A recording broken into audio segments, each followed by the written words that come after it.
Assalamualaikum, salam sejahtera, selamat pagi Malaysia, salam sejahtera Asia. Bertemu kita sekali lagi pastinya dalam Sejahtera Asia, bersiaran langsung menemani anda dari jam 7.30 pagi hingga 8.30 pagi. Macam biasa bersama dengan saya, Ghazali Zawawi dan Jessica John. Dan jangan lupa kita ada live di Facebook juga, guys. Betul. Sejahtera Asia, dan kongsikan kepada semua. Dan kita akan bersiaran selama 1 jam kan, guys? Betul. Dengan topik-topik yang menarik dan kupasan isu-isu semasa. Jadi jangan ke mana-mana, terus saja setia bersama kami sehingga ke akhir rancangan. Okey, baik, hari ini 27 Julai 2021 bersamaan dengan 17 Zulhijjah 1442 Hijriah. Pasti kami nak sapa dulu anda di rumah, tidak kira di mana saja anda berada. Kami sentiasa harapkan anda semua sentiasa berada dalam keadaan yang sihat dan baik-baik sahaja, insya-Allah. Baik, kalau kita lihat perkembangan yang berlaku semalam, seawal bulan Oktober ini, kebanyakan negeri di Malaysia, Jess, dijangkakan akan beralih ke fasa 4, fasa terakhir Pelan Pemulihan Negara PPN. Lebih lanjut mengenai apa yang dinyatakan semalam oleh Perdana Menteri kita Tan Sri Muhyiddin Yassin semasa mesyuarat khas Dewan Rakyat ini akan kita kupas lebih lanjut pada blok yang ketiga nanti. Betul. Namun untuk blok yang pertama, pastinya kita nak bawa satu topik yang saya kira tak boleh untuk kita ambil mudah, ambil enteng, pandang sebelah mata dan sebagainya, kerana kadang-kadang kita rasa kita dah jaga makanan tu kat rumah tau. Kita rasa macam benda ni okey, semuanya selamat. Betul. Tapi kadang-kadang apa yang kita rasa betul tak semestinya betul dan boleh mengganggu-gugat kesihatan kita. Jadi apa topik kita hari ini, Jess? Topik kita adalah mengenai 5 kunci keselamatan makanan. Tapi sebelum tu nak tanya Gas lah. Kalau Gas makan dekat luar kan? Kalau Gas tengok makanan dulu ke kedai makan tu dulu, macam mana? Secara jujurnya saya lihat makanan. Ni sama dengan assistant producer kita. Kalau Jess macam mana? Kalau dia memang makanan. Kalau Jess memang tengok kedai lah. Kalau kedai tu macam banyak makanan, sama juga makanan.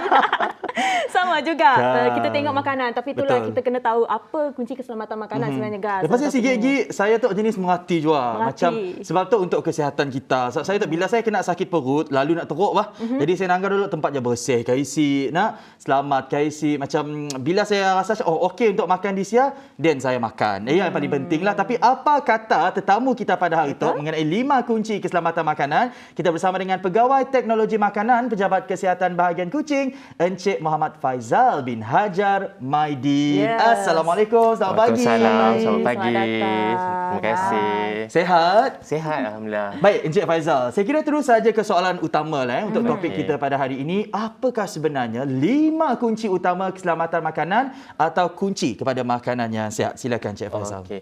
Pertama sekali, terima kasih kerana beri peluang saya untuk berkongsi informasi pada pagi ini. Sebelum saya teruskan dengan 5 kunci keselamatan makanan, saya nak berkongsi sedikit informasi berkenaan bahagian keselamatan dan kualiti makanan.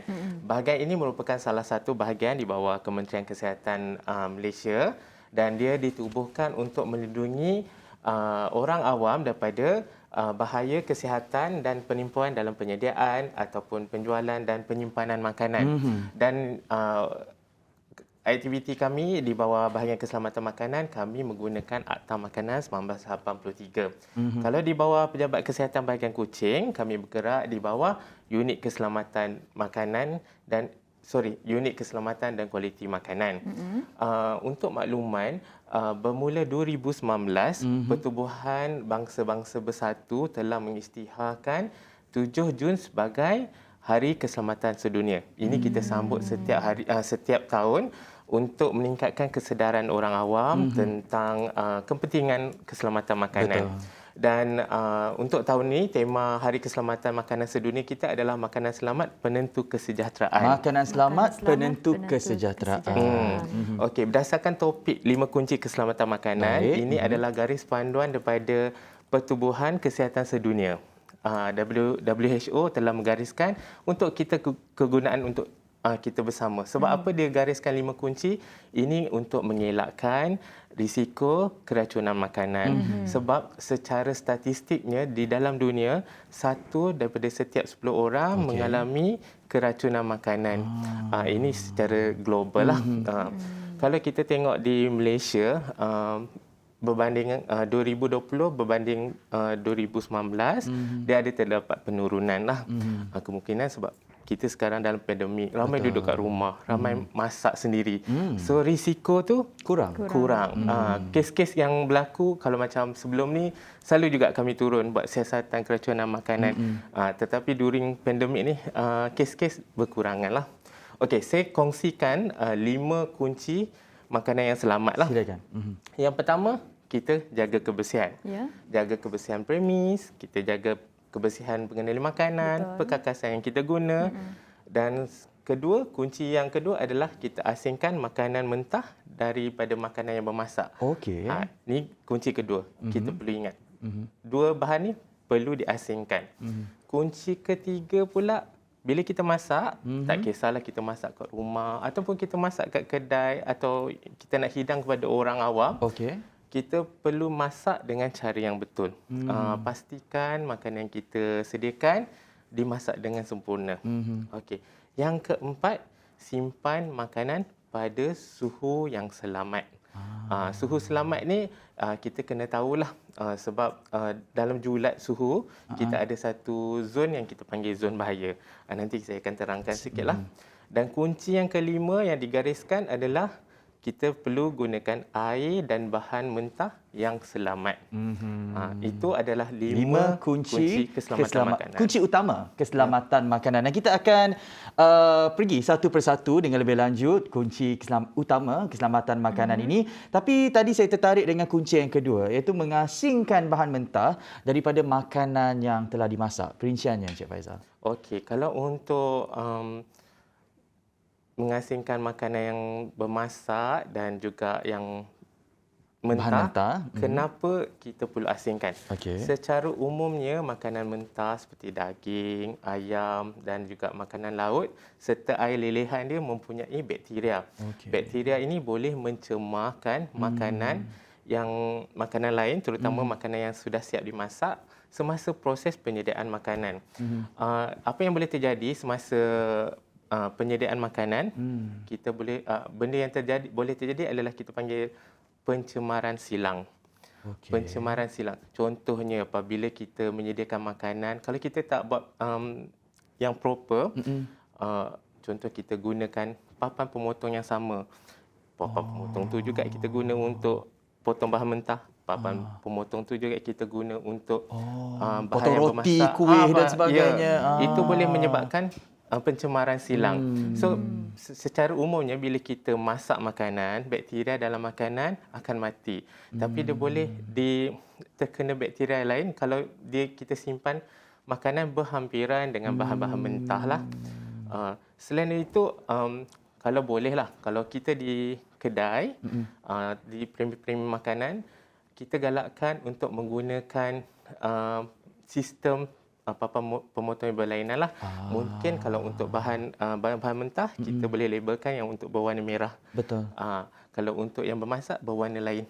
So, sebagai pengendali makanan, kita pun tahu, okey, ini khas untuk peralatan ini, yang ini untuk makanan kering, bahan mentah. Jess suka makan sushi? Suka. Sushi ni kebanyakannya diperbuat daripada bahan mentah, makanan laut dan sebagainya. Kalau makanan seperti sushi pula, macam mana Encik Faizal? Okey, kalau macam makanan sushi, yang penting dia punya penyimpanan suhu lah. Dan bila disediakan, kalau boleh, terus jangan lama-lama terus makan. Terus makan. Tapi kalau orang perempuan kalau bab-bab perkakas makanan ni mudahlah bagi perempuan sebab perempuan ni dia banyak sangat ada barang-barang perkakas dekat dapur tau. Mereka memang detail sangat nak guna perkakas tu. Dan juga apa perkara yang perlu diperhatikan oleh orang awam kalau sebelum mereka membuat keputusan untuk makan di luar. Kalau gas tadi makanan. Sebenarnya apa yang patut diperhatikan? Okay, kalau kita cakap secara umum lah. Kalau kita nak pergi makan, yang first kita fikir kita nak makan apa. Tengok review kat social media kan? Ya, itu memang selalu kan. Kita buka Facebook, kita buka Instagram, kita cari hashtag apa semua kan. Tapi kalau ikutkan, sebelum kita nak pergi makan, kita kena nilai dulu. Sebelum kita masuk premis makan tu kan, kita tengok keadaan dia macam mana. Adakah bersih? Lepas tu kita tengok juga ada tak sebarang macam sumber pencemaran. Sebab ada setengah kadang-kadang kedai dia ada masalah lalat. Kalau Betul. Tapi kadang-kadang orang kita lalat pun orang tak peduli. Sebab nak makan kan. Asalkan makan. Yang penting roti canai itu kuah dia panas. Macam tu. Tak kisah. Jangan. Jangan tau. Kita perlu nilai kebersihan dia. Apa yang kita boleh nampak lah. Dan yang paling senang kita nak tengok, kita tengok dari segi pengendali makanan.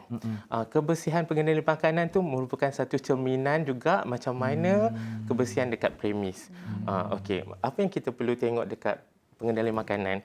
Pengendali makanan kita tengok dari segi kebersihan pakaian dia, tengok kebersihan apron dia, dan ada tak dia pakai pakaian pelindung, contohnya penutup kepala. Sebab di dalam bawah peraturan kebersihan makanan 2009 digariskan seorang pengendali makanan perlu menggunakan pakaian pelindung lah, seperti penutup kepala, apron bersih yang cerah, dan juga perlu berkasut. Selain itu kita tengok juga dari segi kebersihan dia, tengok ada kuku dia panjang ke tidak. Betul. Sebab kadang-kadang ada pengguna makanan ni kuku panjang, sedap dia buatkan makanan untuk kita. Mata Dia ada kita flavor dia tu, Kas. Jangan tahu. Sebab kita tak boleh perisa nak tambahan macam tu. kita tak boleh nak tengok masuk dapur kan. Tak boleh nak tengok. Jadi kita kena tengok cara daripada pengendali makanan tu sendiri. Selain itu, kita juga tengok pengguna makanan ni, kalau yang bagus, dia takkan pakai apa-apa aksesori kat tangan ni. Kadang-kadang kalau macam makcik ni kan, dia banyak gelang-gelang emas kan. Masa nak berjualan makanan lah dia pakai kan. Kalau boleh, bukan kalau boleh, memang tak boleh pakai apa-apa aksesori lah untuk pengendali makanan. Cincin kahwin ke. Buka dulu sekejap Semua kena tanggalkan. Even though jam tangan pun perlu tanggalkan. Sebab ini soalan bocor lah. Okey. Kalau kami pemeriksa penguatkuasa daripada pejabat kesihatan, kalau kita turun, kita buat pemeriksaan premis, kalau pengendali makanan tu dia pakai aksesori, dia boleh kena compound lah. Maksudnya bocor. tanggalkan Jaga-jaga. sebentar emas kah, apakah gelang kah, cincin kah dulu nak, demi kita jaga keselamatan makanan. Lepas tu kita nak tanya je, sebab kadang-kadang ada orang suka makan telur sepuluh masak. Ada orang suka daging yang masih merah-merah. Nak Encik Faizal tapi si tahu macam ni nak masak dengan selamat. Semuanya selepas ini, jangan ke mana-mana, hanya di Sejahtera Asia pagi Selasa.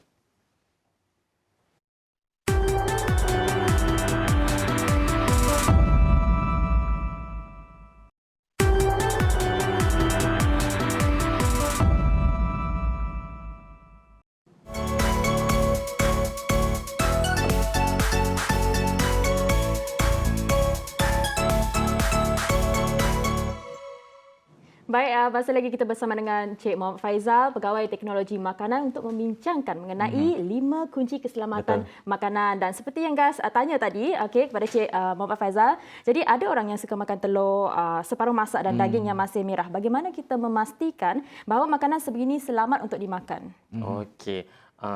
Untuk makluman, kalau macam telur, kadang-kadang kalau kita pergi kedai, kita suka order telur mata. Lepas tu ada juga kalau kat Western, kita order steak. Kadang-kadang ada yang kita suka level yang medium, ada yang suka makan rare. Kalau kita order makan di kedai, dia masak segera dan terus kita makan. Yang itu boleh, tak ada masalah. Cuma kita tak galakkan. Sebab kalau contohnya macam telur, kalau telur kuning dia tak masak, dia masih boleh ada pencemaran salmonella lah di dalam itu. Kalau untuk makanan-makanan sebegini, kalau kita buat catering katakan, kita memang tak galakkan. Kalau boleh avoid makanan-makanan yang tidak masak lah. Sebab secara umumnya, bila kita nak masak, makanan perlu dimasak pada suhu atas 70 lah. Dengan bila suhu 70, bakteria dia akan mati. So kalau selalunya kita akan bagi pesanan untuk makanan-makanan seperti daging, ayam, telur, makanan laut, dia perlu dimasak dengan sempurna. Sebab kita nak avoid keracunan makanan. Okey. Kemudian kalau bagi makanan-makanan yang berkuah atau bersup, kalau kita masak, pastikan dia sampai mendidih. Ada sometimes kita kadang-kadang masak, kita tak sabar kan, dia tak mendidih lagi, kita dah tutup. Kejerun gila, lapar gila. Itu mungkin bakteria belum lagi mati kan. So kalau kita ada makanan yang leftover yang kita nak panaskan, pastikan kita panas dengan sempurna. Kalau yang berkuah tu pastikan dia mendidih lah. Selain daripada itu juga, kita perlu rancang waktu kita nak masak. Contohnya kalau kita nak makan tengah hari, pukul berapa kita perlu start masak? Janganlah masak awal-awal pagi. Betul. Contohnya pukul 3 pagi kita masak, tengah hari baru kita makan. So makanan tu dah terlampau lama dekat Saya tertariklah tempoh. untuk bertanyakan mengenai telur separuh masak tadi, Jess. Jadi kepada mereka yang mungkin suka makan makanan ni macam ni, terutamanya untuk sarapan pagi kan, seelok-eloknya macam mana ianya boleh diambil? Sebab saya kira kalau kita tanya seluruh rakyat Malaysia sekarang, ramai yang menggemari makanan seperti telur separuh masak dan sebagainya kan. Jadi macam mana sebenarnya mereka boleh mengambilnya separuh masak tetapi dengan cara yang selamat? Okey, selalunya macam telur separuh masak, yang penting dihidangkan masa tengah panas lagi. Jangan biar kita buat telur separuh masak, lepas tu kita biarkan lama, dia dah sejuk. Yang itu kemungkinan untuk risiko keracunan makanan tu adalah. Kalau kita nak makan apa-apa yang telur separuh masak atau telur mata ni, setelah kita siap masak terus kita makan. Macam tadilah yang sushi tu. Kalau dihidangkan cepat-cepat terus makan. Okey, berjimat-jimat jugalah tapi kesihatan tetap perlu diutamakan. Jadi mengapa tidak digalakkan Encik Faizal untuk kita memakan kembali lebihan makanan yang telah kita simpan dalam peti sejuk sebenarnya? Okey, untuk makluman, makanan lebihan sebelum kita simpan dalam peti sejuk, kita kena ambil beberapa faktor, kita ambil kira lah beberapa faktor. Contohnya dah berapa lama makanan tu disimpan dekat suhu bilik. Okey, macam tadi saya cakap, untuk penyimpanan kita perlu simpan pada suhu yang selamat. Betul. Untuk makluman, kita ada satu zon suhu ini, kita panggil dia zon suhu bahaya lah. Zon suhu bahaya ni dia temperature daripada 5 degree sampai 63 degree. Sebab di antara zon bahaya ni dan temperature ini, bakteria dia akan cepat membiak. So sebelum kalau kita nak simpan makanan, kita kena tahu juga makanan tu dah berapa lama kita biarkan dekat suhu bilik. Dan seelok-eloknya makanan yang kita masak tu cukup-cukup. Tak payah ada lebihan lah supaya kalau tak boleh membazir kita kan. rancang amount yang kita nak masak. Kalau kita nak simpan, contoh kita masak lebih, okey, kita hidangkan makanan yang kita nak makan. So yang lebihan tu lepas sejuk terus kita simpan dalam bekal yang bersih, terus kita simpan dalam peti sejuk. Tak perlu kita tunggu dah lama baru kita nak simpan. So lepas kita masak tu kita rancang siap-siap lah. Dengar tu. Kira ada soalan di social media. Ada Silakan. soalan. Dia kata dekat sini kalau contohnya makanan berulam. Okey. Bagaimana kalau makanan berulam selalunya orang tua selalu cuci je, lepas tu boleh ulam terus makan. Okey. Kalau macam tu macam mana? Kalau untuk makanan berulam ni kita tak masak. So kalau yang ini pastikan kita basuh dengan air yang bersih. Air bersih. Kita basuh dengan air bersih, kita basuh dan kalau kita potong ke apa, kita makan segera. Makan segera juga. Kalau kita nak simpan pun, kalau nak simpan peti sejuk dulu pun, Container. pastikan kita simpan dalam bekas yang bertutup. Bekas yang bersih bertutup. Lalukan dengan air yang bersih, Ya, cuci basuh. betul-betul. Sebab kita tak tahu kadang-kadang dalam brokoli lah contohnya, dalam tu ada ulat-ulat kecil, kita tak nampak kan. Betul. Jadi ada juga tips yang orang kata rendam dengan air garam lah. Mungkin boleh diamalkan lah kot. Kalau dari segi penyah beku bahan mentah, Cik Faizal, apa antara kaedah yang betul untuk penyah beku bahan mentah? Untuk penyah beku, untuk bahan mentah, terutama bahan macam bahan frozen, dia ada 3 cara sebenarnya. Yang pertama, yang paling sesuai adalah kita lalukan bahan mentah ni, kita lalukan air yang mengalir. So kita masukkan dalam bekas dan biarkan air mengalir. Sebab bila air mengalir ni, air dia akan selalu bertukar. So bakteria pun tak sempatlah nak membiak kalau compare kita rendam terus dalam air yang bertakung. Betul. Selain daripada itu, kita boleh juga alihkan bahan contohnya bahan mentah ini yang masih frozen, kita letak dalam chiller. Tapi kalau kita nak buat towing macam ni, kita jangan letak dalam chiller lebih daripada 24 jam lah. Contohnya macam esok saya nak makan ayam, tapi saya kerja kan. Saya malam sebelum saya tidur, saya masukkan dulu dalam chiller. Esok balik kerja ke tengah hari, mungkin saya boleh masak lah. Dan ketiga, kita boleh guna microwave. Itu selalu orang buat. Nak cepat kan? Betul, orang je dalam sendiri yang buat kan. Itulah rancang. Saya kira perancangan itu penting. Betul. Kata orang kalau kita malas, macam contohnya rasa nak makan daging lah, terus keluarkan. Yang itu menyebabkan kita tak melakukan proses masakan yang betul kan? Ya, sebab kita perlukan masa untuk menyediakan semua inilah. Kalau macam contohlah kan, ada apakah pengendali makanan di restoran-restoran ataupun kafe perlu mendapat sijil yang diiktiraf? Kalau sebelum ni kita jemput Puan Christine Yeoh, beliau ada kongsikan mengenai antara sijil seperti BESS, BESS dan jadi beliau ada kongsikanlah mengenai kalau ada sijil BESS ataupun diiktirafkan, lagi lebih confident, lebih selamat orang kata. Jadi bagaimana pendapat anda sendiri? Okey, kalau macam yang minggu lepas Puan Christine Yeoh bercerita tentang persijilan BESS. Itu kita beri kepada premis makanan. Tapi ada satu sijil yang ini diwajibkan kepada semua pengendali makanan. Diwajibkan. Tak kiralah dia bekerja di kedai makan, gerai, kilang makanan atau macam kerja dekat food truck sebab di bawah peraturan 30 peraturan kebersihan makanan 2009 mewajibkan semua pengendali makanan untuk menghadiri latihan pengendali makanan daripada sekolah latihan pengendali makanan yang diiktiraf oleh KKM. Untuk makluman, dekat Sarawak saja kita ada 22 sekolah latihan pengendali makanan yang diiktiraf oleh KKM. Dan dekat Kuching kita ada 10 sekolah. So boleh kontak, hubungi mana-mana sekolah ini untuk dapatkan sijil ni. And then kita nak tanya jugalah sebelum kita melaburkan tirai, temu kita bersama dengan Cik Faizal. Lepas kita tutang masak kan, ngambur semua, dak garam, dak gula, dak sayur, dak daging, semua berselera. Dak tauge katanya. Langkah-langkah yang perlu diamalkan terutamanya oleh golongan suri rumah di luar sana untuk menjaga kebersihan dapur selepas memasak, Cik Faizal. Okey. Selepas memasak biasanya kalau boleh terus kita bersihkan peralatan kita bersihkan kita punya dapur dan kalau ada sampah straight away kita buang. Jangan biarkan sampah semalaman dalam rumah ke dan kedai ke sebab kalau ada sampah terutamanya sisa makanan dia akan tarik makhluk perosak. Betul. Ya, terutamanya tikus, lalat. Lilat pula. Kita selalu sebut lilati lah.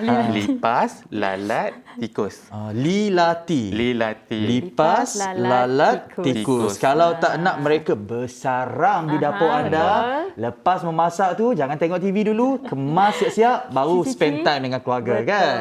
Itu saja saya kira temu bual pagi ni Jess bersama dengan Encik Faizal dan saya kira bukan sahaja kita pelanggan lah pengusaha makanan, penghantar makanan pun juga kena jaga kualiti dan keselamatan makanan mereka. Diharapkan agar pengisian kita pada pagi ini dapat memberi manfaat kepada anda supaya insya-Allah dalam kita berperan musuh halimunan ini dapatlah juga kita belajar sesuatu untuk tingkatkan kesihatan kita. Jangan tingkatkan kontroversi. Baiklah, kita kembali selepas ini guys dengan kupasan isu-isu. Tiba lah awak ni. Kupasan isu ya. Jadi jangan ke mana-mana, stay tune bersama kami hanya dalam Sejahtera Asia.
Kembali lagi dalam Sejahtera Asia, ini blok yang ketiga. Pastinya kami bawakan tumpuan utama yang perlu untuk menjadi fokus anda pada hari ini. Orang kata sekarang ini hangat dengan mesyuarat khas penggal ketiga Parlimen ke-13 Parlimen ke-14 sidang Dewan Rakyat. Dan kalau kita menyingkap apa yang berlaku sepanjang mesyuarat tersebut, Pelan Pemulihan Negara atau PPN adalah pelan yang dapat kita jadikan sebagai panduan penting dan asas kepada proses pemulihan negara untuk keluar daripada ancaman COVID-19 secara selamat dan sistematik. Menurut Perdana Menteri Tan Sri Muhyiddin Yassin pada sidang khas Dewan Rakyat semalam, kebanyakan negeri akan dapat beralih ke fasa 4 iaitu fasa terakhir PPN awal Oktober ini. Sejak dilancarkan pada 15 Jun lepas, Jess, 8 negeri kini, alhamdulillah, syukur kerana telah beralih ke fasa 2 iaitu antaranya Perlis, Perak, Pahang, Kelantan, Terengganu, Pulau Pinang, Sabah dan juga negeri kita Sarawak, Bumi Kenalang. Dan juga Gas, perincian yang seterusnya Gas, kita bawakan mengenai Pandalela Rino. Siapa tak kenal Pandalela Rino? Betul tak? Okey, sebab ada seperti yang ditular di media sosial di mana Pandalela patut dapat pengiktirafan setaraf seperti atlet Semenanjung. Itu ujar Timbalan Ketua Menteri Sarawak kita. Sebab Pandalela Rino ni merupakan atlet dari Sarawak yang telah mewakili Malaysia dalam Sukan Olimpik sebanyak 4 kali Gas. Jadi wajarlah kan, betul tak? Beliau sepatutnya mendapatkan pengiktirafan yang sewajarnya. Jadi perkara tersebut telah disuarakan oleh Timbalan Ketua Menteri Sarawak Tan Sri Dr. James Jemut Masing. Pernah ada isu sebelum ni Gas bahawa beliau mungkin terlalu muda untuk mendapat pengiktirafan. Itu pendapat lah, itu pendapat bukan isu lah, itu pendapat sesetengah pihak. Tapi apapun kita harapkan bahawa Pandalela, sebab Pandalela pukul 3 petang hari ni Gas, Pandalela dijadualkan akan melakukan lompatan pertama 10 meter di Olimpik Tokyo bersama rakan penerjun Ong Mun Yi. Jadi kita harapkan mereka dapat bawa pulang emas untuk Malaysia. Dapat dihadiahkan kepada Malaysia kan. Dan bila bercakap mengenai Olimpik Tokyo 2020, 2 orang atlet Sarawak yang dilihat mampu mencipta kejutan pada tamasya Sukan Olimpik kali ini. Selain daripada atlet terjun negara macam yang Jess katakan tadi, Pandalela Rinong, kita juga ada atlet sukan renang negara, Wilson Sim Wee Sheng. Anak jati Sarawak Wilson ini berusia 24 tahun dan baru-baru ini telah meraih perhatian netizen terutamanya daripada gadis-gadis di luar sana yang terpegun melihat ketampanan wajah beliau. Kata mereka pakai mask pun dah tampan. Apalagi buka.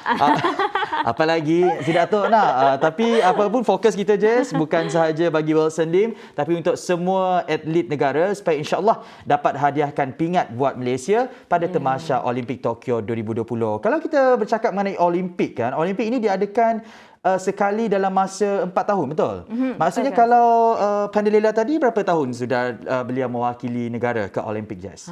Berapa kali? Dah banyak, 4 kali dah. 4 kali? 4 kali. Sebab maksudnya kita boleh bagi pengiktirafan. Kan, 4 kali darab 4 tahun. Maksudnya dalam tempoh 16 tahun. Maksudnya beliau ini walaupun umurnya muda, tapi pengalamannya sangat mahal. Pada pendapat saya wajarlah untuk kita berikan pengiktirafan kepada beliau. Mungkin seterusnya perkembangan kita adalah mengenai Pasar Malam Metro City. Berita baik tapi kena patuhi SOP. Silakan Betul, Jess. SOP. Dan seperti yang kita tahu, Pasar Malam Metro City akan kembali beroperasi Gas bermula esok hari, Rabu hingga Sabtu. Jadi dapat tertera di kaca TV anda semua di mana ada syarat-syarat Jadi kepada sesiapa yang mengambil vaksin sekurang-kurangnya 1 dos boleh dibenarkan masuk. Begitu juga dengan penjajah. So kita kena tunjuk bukti juga Gas daripada MySejahtera. Tapi kanak-kanak tidak dibenarkan masuk. Kita tak nak ambil risiko lah Gas sebab mereka belum lagi divaksinkan kan. Dan juga wajib pakai pelitup muka.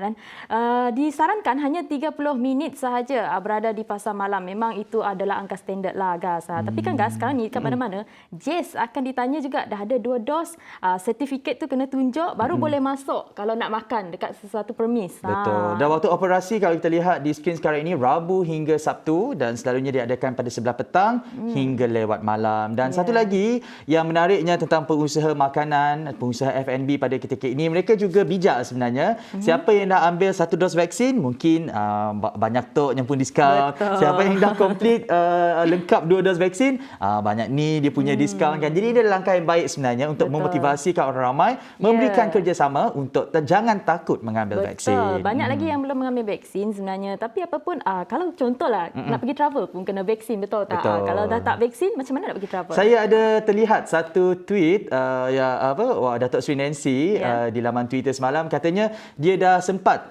beliau sempat berbisik dan bersapa kepada YB Khairi Jamaluddin untuk bertanyakan bahawa apabila cepat proses pengedaran vaksin ini, cepatlah juga untuk kita cepat-cepat melancong, dan bagi kaki travel di luar sana, ini mungkin berita baik buat kita. Apa-apa pun, kalau kita lihat di Sarawak, proses pengedaran vaksinnya adalah antara negeri yang terpantas. Jadi syabas kami ucapkan bukan sahaja kepada Kerajaan Sarawak tetapi juga kepada seluruh rakyat Sarawak yang memberikan kerjasama dalam usaha membantras COVID-19. Oleh itu kita bawakan status terkini COVID-19. Kita mulakan di Malaysia dahulu. Kes sembuh semalam adalah 9,372 kes, manakala kes baharu positif yang dicatatkan adalah 14,516 kes, dan ini menjadikan jumlah kes positif di seluruh Malaysia mencecah angka 1 juta pastinya, iaitu 1,27,954 kes. Ini adalah hari kedua kita mencecah angka 1 juta. Dan kes kematian yang dicatatkan malangnya adalah kes kematian yang tertinggi pernah dicatatkan, iaitu sebanyak 207 kes. Ini menjadikan jumlah kes kematian setakat ini adalah 8,201 kes. Dan kalau kita lihat di skrin, Selangor menjadi negeri yang tertinggi, 6,508 kes. Kalau kita lihat di sebelah Borneo, Sabah pun tinggi juga, 720.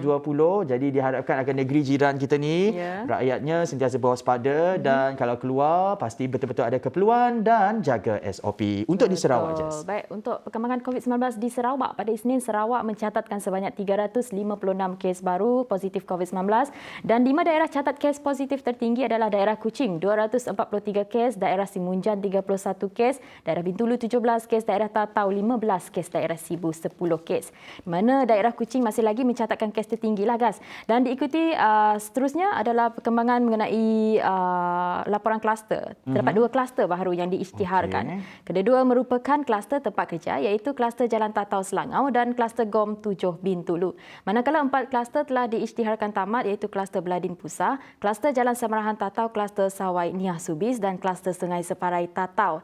Susulan itu jumlah kluster yang masih aktif menurun kepada 86 kluster. Jadi kita masih lagi berharap bahawa kita akan dapat mencapai sifar COVID-19, guys. Jadi terus amalkan 3W, wash, warn dan wear, dan elakkan 3C, iaitu close conversation, confined spaces dan crowded places. Dan kepada anda di luar sana, kami doakan agar semuanya sentiasa sihat-sihat sahaja. Hari ini kepada yang turut bekerja, elakkan untuk kita cetus kluster tempat kerja lah, supaya apabila kita balik ke rumah nanti, kita dapat luangkan masa bersama dengan keluarga dan orang tersayang tanpa rasa teragak-agak tu. Syaratnya jaga SOP, senang sahaja. Okey, selepas ini Jess, kita akan bersama dengan siapa? Kita akan bersama dengan Cikgu Azila dalam slot pendidikan. Jadi kepada adik semua, jangan lupa share Facebook kita dekat Sejahtera Asia. Dan bawa kawan-kawan ramai-ramai bincang dengan Cikgu Azila. Kenakan Cikgu Azila. Kenakan Facebook TVS, satu lagi Facebook Sejahtera Asia. Jess tak bersama dengan Cikgu Azila? Ya. Mungkin cakaplah selamat tinggal dulu kepada penonton kita pagi ni. Terima kasih semua dan teruskan kesetiaan anda sebab Gas dengan Cikgu Azila akan bersiaran selama hingga 8.30 pagi nantilah. Jadi jangan ke mana-mana, bawalah ibu bapa anda untuk tonton hari apa Jess bersiaran seterusnya? Okey, seterusnya Jess akan bersiaran pada hari Selasa dan juga Khamis. Khamis dia pula bersama Cikgu Azila. Okey, janji, deal Deal. Okey, kepada anda di rumah jangan ke mana-mana. Pagi Selasa ini bersama dengan saya Ghazali Zawi, Jess, dan sekejap saja lagi Cikgu Azila slot pendidikan. Jangan ke mana-mana.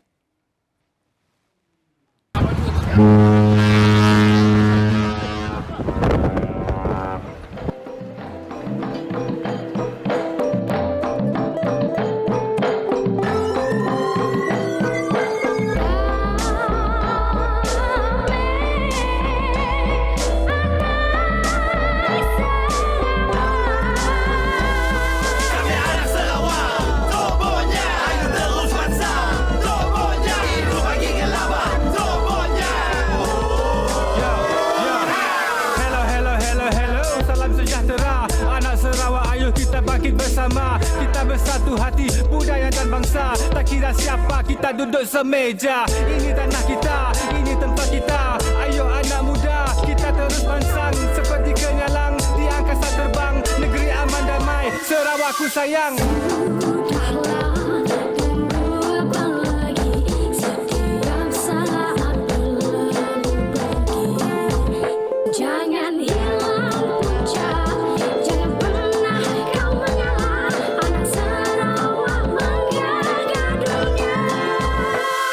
Anak-anak Sarawak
blok yang keempat dan blok yang kelima kita bersama dengan Cikgu Azila dalam slot pendidikan. Dengar-dengar beliau nak ajar kita bahagi, terutamanya untuk mereka yang berada di sekolah rendah lah. Sebelum kita bersama dengan Cikgu Azila, kita nak raikan dahulu komen yang telah dihantar di FB Live kami daripada Fakri Emirza daripada Kanawit. Katanya, Assalamualaikum Cikgu.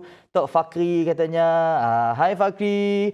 Kata Hana Syafika, hai Cikgu Azila. Kata Nur Ashikin Ali, Assalamualaikum Cikgu. Isma Hazmi, Abi Aiden Zen, Nurina Kusairi. Lepas tu kita ada Jessie Yuns, Ayah Rukaya. Ayah Rukaya Haziq ya Cikgu? Haziq, terima kasih kepada anda. Keep sharing banyak-banyak, teruskan kongsi FB Live kami ini di laman sosial anda supaya lebih banyak kita berkongsi ilmu tu. Okey? Terus saja bersama dengan Cikgu Azila, slot pendidikan. Hari ini ajar bahagi Cikgu. Kita nak ajar bahagi. Yang ini sebenarnya kita concerning, kita mengambil berat tentang sekarang ini apabila PDPR ini semakin lama, saya nampak trendnya kan, ramai ibu-ibu sekarang ni dah bertukar menjadi harimau dan bertukar menjadi naga di rumah. So insya-Allah apa yang kita bawa pada hari ini boleh membantu harimau-harimau ini mungkin dia tenang slow down sikit, dia jadi miau-miau sikit kot. Comel sikit lah kan. Okey, jom kita tengok kalau nak bahagi dia ada cara yang biasa dan cara yang tak berapa nak biasalah, saya nak kongsikan sikit. Okey, sebelum itu adik-adik ini boleh tak tolong senaraikan apakah prime numbers, nombor perdana. Nombor perdana yang senanglah dari antara 1 sampai 20 macam tu. Apakah nombor perdana? Okey, nombor perdana ini sangat-sangat berguna untuk kita nak gunakan dalam teknik yang akan saya ajarkan selepas ini. Okey, ingat lagi tak nombor perdana? Nombor perdana prime number. Prime number adalah nombor yang hanya boleh dibahagikan dengan dirinya sendiri. Dan juga boleh dibahagi dengan 1. Itu sahaja. Okey, dia tak boleh kalau 9, kita tengok 9 ni macam nombor ganjil kan, tapi dia bukan nombor perdana tahu, sebab dia boleh bahagi 3. Nombor perdana apa? 2. Bermula dengan 2. Ya. Haziq dah beri dah. Okey, Aina dari Sungai Kata Petani. Haziq, Okey. 2, 3, 5, 7, 9. 9 tet. Apa ni? Gujuklah. 4 daripada 5 tu betul. 9 je yang salah. 9 bukan nombor perdana. Kata Siti Aminah Haji Abdullah Cikgu. Katanya, hai Cikgu Azila. Saya Aina dari Sungai Petani. Katanya. Jawabnya. Okey, Isma Hazmi ada memberikan 2, 3, 5, 7, 11. Sebenarnya ada lagi like 13. Apa lagi adik-adik? 17, 19. Tetapi selalunya dalam teknik ini kita hanya akan gunakan yang di depan-depan ni saja sebenarnya. Okey, contoh dekat sini saya nak berikan. Kalaulah awak jumpa nombor seperti ini, 4,263 bahagi dengan 21. Okey. Kalau nombor begini diberikan kepada awak, awak dapat soalan seperti ini. Kalau dia ada 2 cara lah. Satu cara yang selalu student buat adalah dia akan buat sifir 21 dekat tepi ni. Nak buat sifir 21 pun jangan salah cara. Betul. Okey, selalunya student kita dia akan tambah je 21 tambah 21 sebab tak ramai yang hafal sifir 21. Saya tak hafal. Saya pun tak hafal. Kan? Kita tak hafal sifir 21. Jadi dia akan tambah sini. 1 tambah 1, 2. Dia kata 4. Okay, lepas tu dia akan buat lagi 3. Ini 6. Takut nanti kira tidak menggunakan cara yang betul. Dia akan buat sifir yang salah. Itu yang kita tak nak. Okey, kaedah pertama yang saya nak ajar ini adalah kita buat ini seperti buat pecahan. Okey, seperti kita mempermudahkan pecahan. Jadi pecahan macam mana? Fraction. Dia akan jadi 4263 begini. Per 21. Okey, apa yang adik-adik boleh lihat dekat sini apabila ada per ini, okey, pecahan begini, maksudnya sekarang kerja kita adalah nak mempermudahkan pecahan ini. Simplify the fraction. Macam mana simplify? Cari satu nombor yang boleh bahagikan kedua-dua nombor ini. Okey, saya nampak ini, okey, inilah gunanya nombor-nombor ni tadi. Kita jangan cari nombor lain. Okey, yang paling selamat cari nombor paling kecil. 2. Adakah ini boleh bahagi 2? Oh, dah nampak tak boleh dah. Sebab ini di belakangnya nombor ganjil. So 2 tak boleh. Okey, saya beritahu secara cepatlah Nombor-nombor ini boleh dibahagikan dengan 3. Betul 6, 12, okey 15. Okey, boleh. Ini boleh dibahagikan dengan 3. Apabila kita nak bahagikan nombor-nombor ini dengan 3, okey, 21 bahagi 3. Awak bahagi yang biasalah. 3 darab berapa jadi 21? Yang ini dah faham sifir, no problem lah, setuju. Yang ini kena buat pengiraan sikit lah. 4, 2, 6, 3. Ada yang dah dapat jawapan ke ni? Okey. 4, siapa yang dah dapat 2, jawapan boleh kongsikan. 6, 3. Ada jawapan tak? Ada jawapan tak? Ke belum lagi? Nak mengira lagi, okey? Nur Sakina 7 katanya betul. 21 bahagi 3 dapat 7. Ya, betul. Ini 7. So, seterusnya ini kita bagi 7 macam biasalah. Bagi 3 macam biasalah. Okey. Bagi 3, ini tukar nombor warna lah, warna base. Okey. So, ini jadi 3. Ini jadi 1. 2 turun bawah. 1 di sini. Ini 12. 12. 4 kan? Betul lah? Betul lah? 4 darab 3, 12. Saya nak kongsikan jawapan daripada Haziq boleh? Haziq dah Tapi beri kita jawapan kena semak dululah betul ke tidak. Katanya jawapannya adalah 1421. Tapi relax dulu. Sabar. Kita tengok betul ke tak jawapan tu. Okey, jom kita tengok sama-sama. 6 dengan 3, ada tak 6 dalam sifar 3? Ada, iaitu 3 darab 2. Okey, lepas itu 3 ni turun ke bawah, 3. 3 dalam sifar 3? Ada, iaitu 1. Betul tak jawapan Haziq ni tadi? 1421. Wah, tahniah Haziq. Okey, betul. Bijak orangnya kan. Daripada Haziq, Hana Syafia pun betul. 1421. Dan saya kira ramai lagi mereka yang lain menjawab soalan dengan betul. Pastinya kena share dulu banyak-banyak komen kan. Dan selepas ini pasti Cikgu Azila akan berkongsi satu lagi soalan baru untuk mengukuhkan pemahaman anda mengenai teknik bahagi pada hari ini. Jadi jangan ke mana-mana. Slot Pendidikan Sejahtera Asia.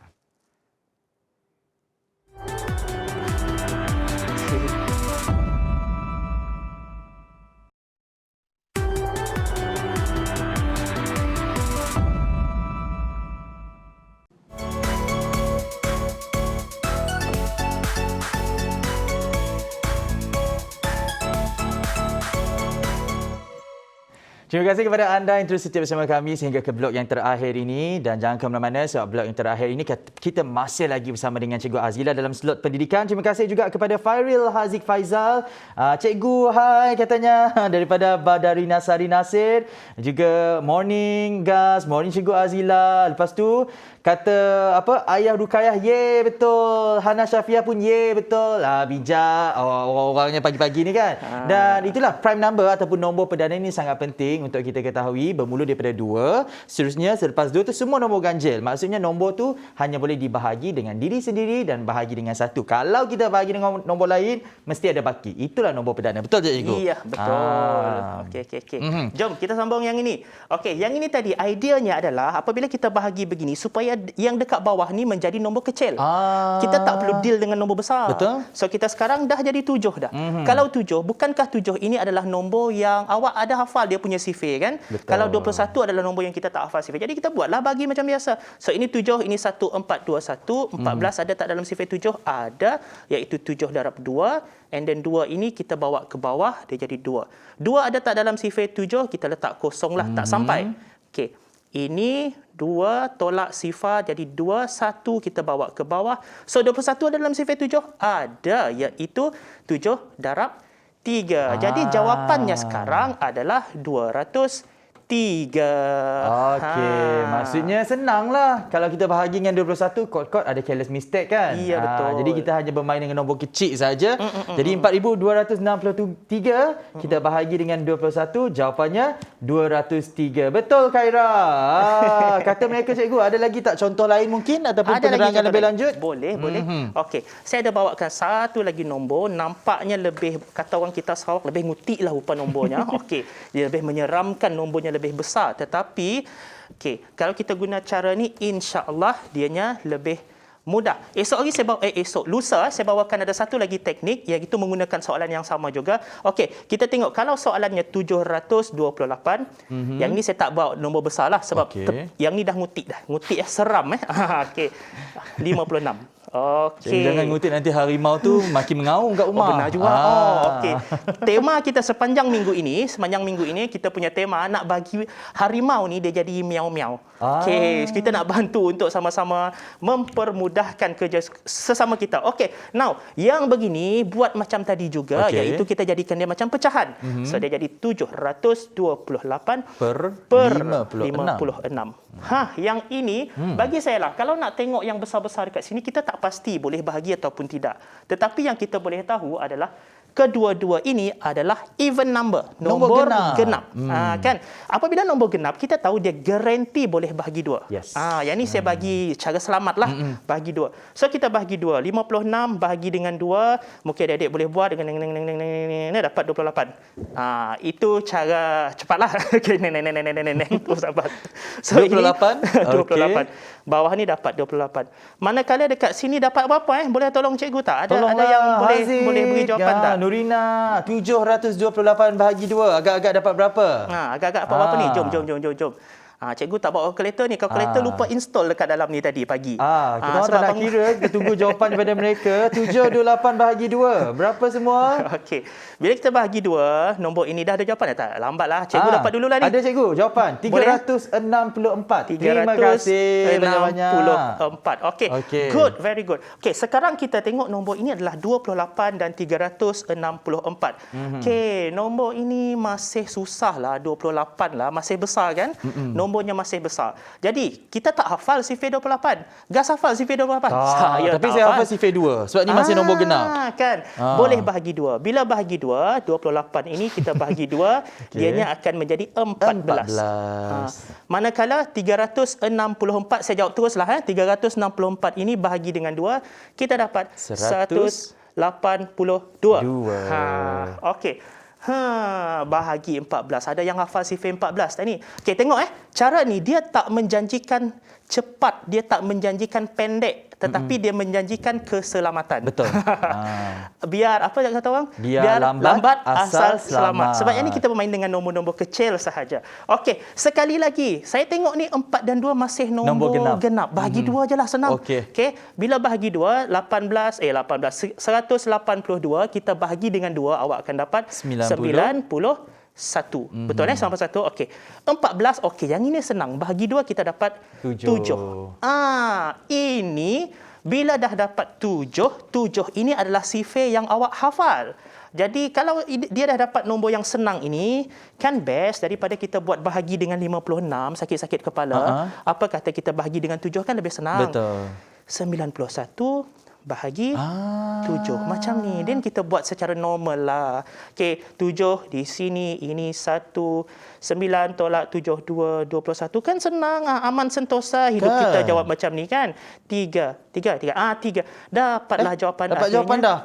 13. Tak adalah lama sangat. Pertama, kalau guna teknik ni, jawapan garanti betul. Yang kedua, garanti tak buat careless mistake. Biar lambat asal selamat. Terima kasih kami ucapkan kepada Cikgu Azila kerana mengajar teknik baru dalam slot pendidikan pada hari ini. Terima kasih kepada Haziq, Nur Sakinah, Isma Hazmi, semuanya lah. Terima kasih kerana sudi memeriahkan ruangan komen di FB Live Sejahtera Asia. Dan kepada anda di rumah, pastikan anda terus jaga SOP. Ke mana-mana sahaja anda pergi, sekiranya tiada keperluan duduk di rumah, sekiranya ada keperluan, keluar boleh. Tapi tolong patuhi SOP, pelitup muka jangan lupa. Lepas siapa? Hand sanitizer jangan lupa. Jaga penjagaan fizikal. Kami doakan supaya kita dan keluarga sentiasa dalam keadaan yang sihat-sihat saja. Okey? Sampai kita berjumpa lagi, insya-Allah pastinya dalam Sejahtera Asia. Daripada inspirasi, kami cetuskan inovasi. Assalamualaikum. Bye-bye.